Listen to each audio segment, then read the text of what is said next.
warahmatullahi wabarakatuh. Terima kasih atas kesempatan yang telah diberikan. Perkenalkan, kami dari kelompok 3 berdasarkan hasil diskusi yang telah kami lakukan pada lembar kerja 2.4 dan 2.5 terkait guru sebagai agen perubahan. Selanjutnya kami akan mempresentasikan hasil diskusi kami.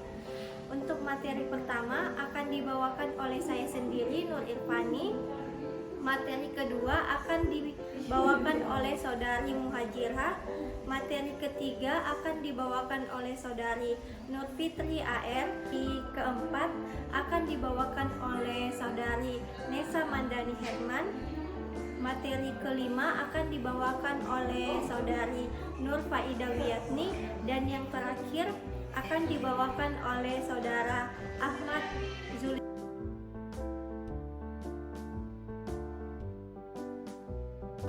Apa sih tantangan guru untuk menjadi teladan bagi peserta didik dalam sosial emosional? Seorang guru bukan hanya sekedar menyampaikan materi pembelajaran saja. Seorang guru mempunyai peran sebagai role model bagi peserta didik. Hanya saja untuk menerapkan hal tersebut tidaklah mudah. Maka dari itu, guru perlu mengetahui apa saja tantangan dalam menerapkan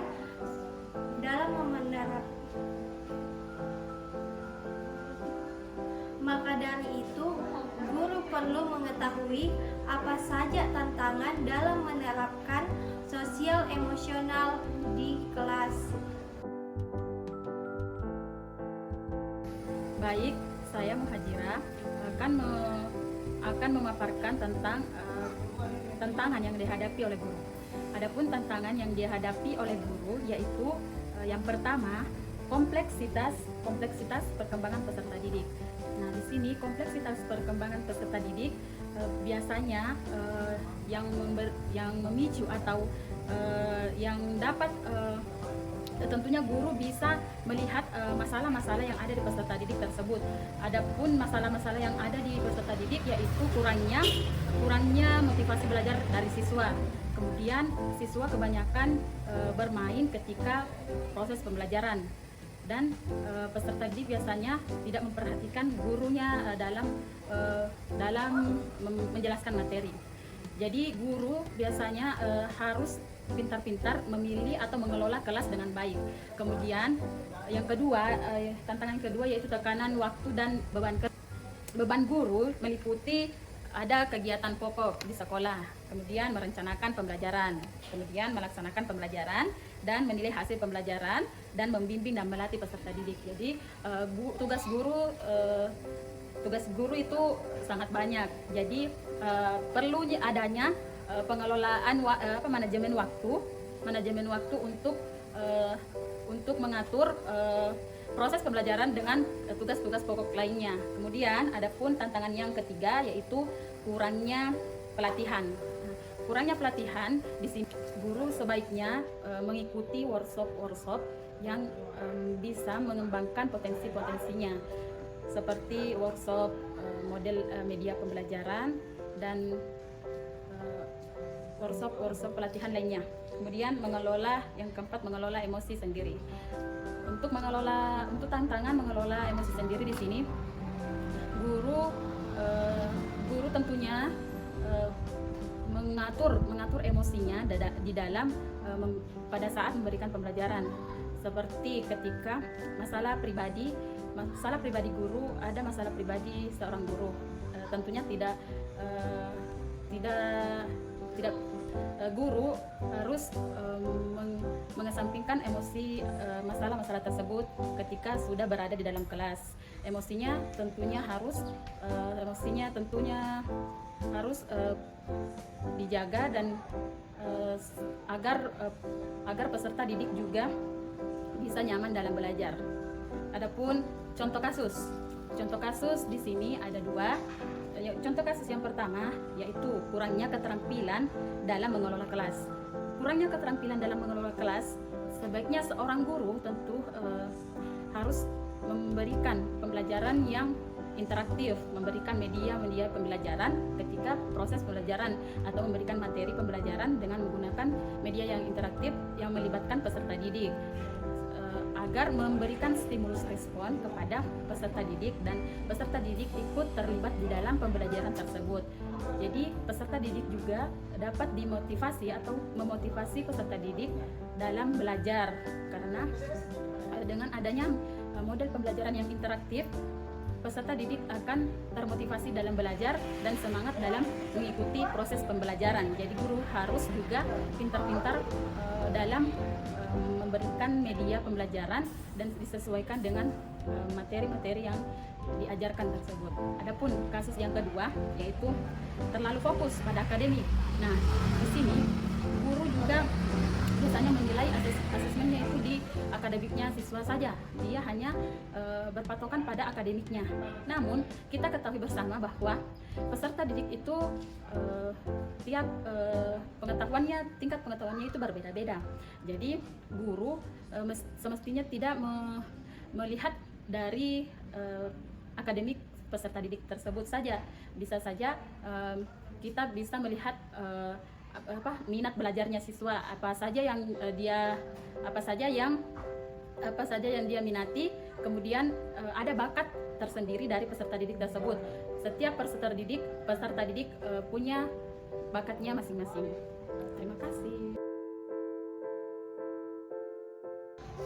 Baik, saya Nur Fitria R. Di sini saya akan menjelaskan bagaimana cara sekolah mendukung pembelajaran sosial emosional dan tantangan apa yang akan dihadapi sekolah dalam penerapan pembelajaran sosial dan emosional. Pertama, bagaimana cara sekolah mendukung pembelajaran sosial emosional?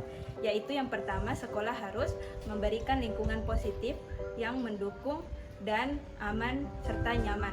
Dengan adanya lingkungan sekolah yang aman, nyaman, dan suportif, tentunya pembelajaran sosial emosional dapat berjalan dengan baik. Yang kedua yaitu penanaman nilai-nilai positif kepada peserta didik. Dengan adanya pembelajaran sosial emosional dengan menanamkan nilai-nilai positif, di sini dapat mengembangkan peserta didik untuk melakukan hal-hal yang positif dan menjauhi hal-hal yang bertentangan dengan aturan-aturan atau kebijakan. Yang ketiga yaitu dengan mengajarkan keterampilan yang dibutuhkan oleh peserta didik, utamanya keterampilan mengelola emosi. Di sini guru berperan penting dalam memberikan teknik-teknik yang sesuai kompetensi untuk pembelajaran sosial emosional. Selanjutnya, tantangan apa yang dihadapi sekolah dalam penerapan pembelajaran sosial emosional? Yang pertama yaitu kurangnya waktu. Tentunya dengan pembelajaran sosial emosional yang diterapkan di sekolah membutuhkan waktu yang tidak singkat. Oleh karena itu, ini dapat menjadi salah satu tantangan penerapan pembelajaran sosial emosional. Yang kedua yaitu kurangnya pelatihan. Dengan kurangnya pelatihan, masih banyak tenaga-tenaga pendidik yang tidak mengetahui bagaimana konsep pembelajaran sosial emosional yang ada. Oleh karena itu, sekolah dapat membuat program rutinitas bagaimana terkait pembelajaran sosial emosional penerapannya di sekolah. Kemudian yang ketiga, kurangnya sumber daya manusia. Masih banyak sekolah-sekolah yang kekurangan sumber daya manusia dengan penerapan pembelajaran sosial emosional. Hal ini tadi berkesinambungan dengan adanya pelatihan yang perlu dilakukan di sekolah-sekolah. Dan yang keempat, kurangnya dukungan dari orang tua atau komunitas. Kita ketahui bahwasanya orang tua atau komunitas juga memiliki peran penting terhadap pembelajaran di sekolah. Oleh karena itu, setiap sekolah tentunya membutuhkan dukungan dari orang tua dan komunitas agar terlaksana pembelajaran sosial emosional yang baik. Terima kasih.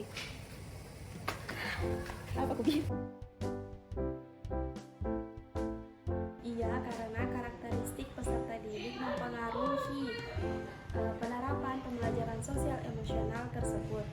Contohnya pada peserta didik yang mempunyai keterampilan berpikir kritis yang lebih kuat, mungkin saja ia lebih mampu memahami konsekuensi dari tindakan dan dapat mengambil keputusan yang bertanggung jawab. Latar belakang budaya dan ekonomi juga dapat mempengaruhi nilai-nilai dan norma-norma yang mereka pegang.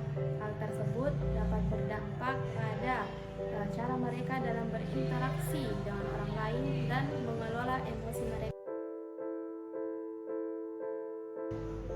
Cara dalam mengatasi kendala-kendala tersebut, yang pertama, berdiferensiasi pembelajaran. Guru dapat melakukan diferensiasi pembelajaran untuk mengetahui kemajuan peserta didik terhadap pembelajaran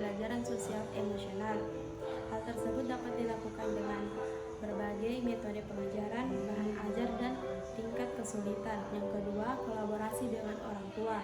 Guru dapat melakukan kolaborasi dengan orang tua untuk mendukung pembelajaran sosial emosional peserta didik. Hal tersebut dapat dilakukan dengan cara mengadakan lokarya, memberitahukan kepada orang tua peserta didik betapa pentingnya pembelajaran sosial emosional. Dan yang ketiga, penilaian tindak lanjut. Guru dapat melakukan penilaian tindak lanjut untuk mengidentifikasi pembelajaran sosial emosional peserta didik. Saya akan melanjutkan materi dari pemateri sebelumnya. Sebelum itu, perkenalkan, nama saya Nur Faida Wiatni. Saya akan menjelaskan dari manfaat yang dipelajari dari setelah menonton film itu. Setelah menonton film, hal yang muncul di pikiran kami yaitu film yang sangat menginspirasi mengenai pendidikan, kesederhanaan, dan juga pertemanan. Kemudian semangat guru dalam perjuangan pendidikan untuk peserta didiknya. Kemudian yang ketiga yaitu perjuangan guru untuk masa depan peserta didiknya. Kemudian pertemanan yang solid dan keterbatasan ekonomi tidak menjadi penghalang untuk pendidikan yang ada di tempat tersebut. Kemudian selanjutnya yaitu hal yang kami pelajari dari film itu, yang pertama, guru mempunyai semangat juang dalam pendidikan. Kemudian yang kedua yaitu keterbatasan sarana dan prasarana tidak membuat guru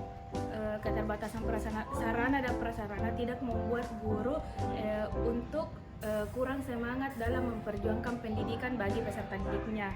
Kemudian yang ketiga yaitu ketulusan guru dalam mengajarkan peserta didiknya. Kemudian yang terakhir yaitu guru menjadi teladan bagi peserta didiknya. Kemudian guru menjadi inspirasi bagi peserta didiknya karena adanya semangat juang guru dalam pendidikan tersebut.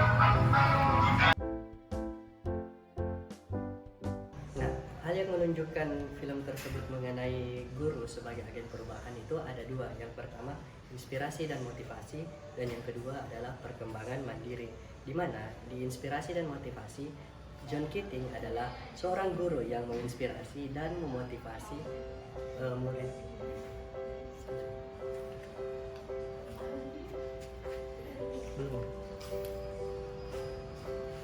Hal yang menunjukkan film tersebut mengenai guru sebagai agen perubahan ada dua, yaitu menginspirasi dan memotivasi, dan juga sebagai perkembangan mandiri. Nah, di inspirasi dan motivasi, John Keating adalah contoh guru yang menginspirasi dan memotivasi murid-muridnya untuk berpikir secara kreatif, mengejar impian, dan mengekspresikan diri mereka secara bebas. Sedangkan di perkembangan mandiri adalah John Keating mendorong murid-muridnya untuk berpikir secara mandiri dan memperkenalkan otoritas. Sebagai agen perubahan, guru dapat membantu membangun kemandirian